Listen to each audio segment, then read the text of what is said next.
இப்போ oil 2 spoon விட்டு 2 பிரிஞ்சி இலை போட்டுட்டு 3 பெரிய வெங்காயம் நீள வாக்கில் நறுக்கினது போட்டுருக்கலாம்.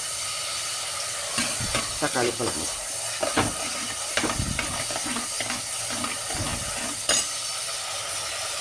கொஞ்சம் நல்லா வதங்கட்டும். பச்சை வாசனை லைட்டாவது போகணும்.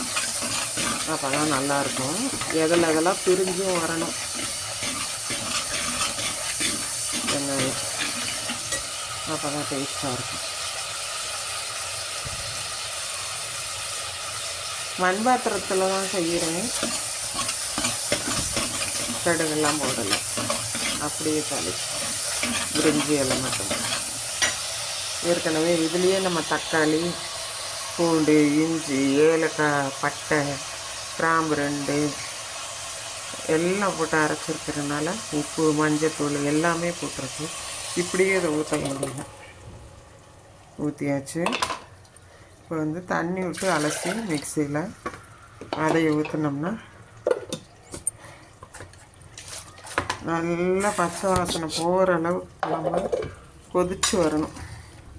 தோசைக்கு, கோதுமை ரொட்டி இல்லை மைதா ரொட்டிக்கு சூப்பராக இருக்கும்.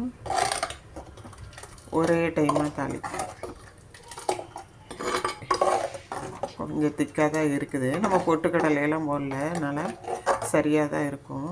இவ்வளோ திக்னஸ் இருக்கணும்.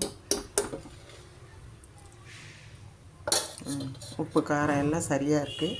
இப்போ இது வெந்து வரணும். வெந்து வந்த பிறகு நான் காமிக்கிறேன்.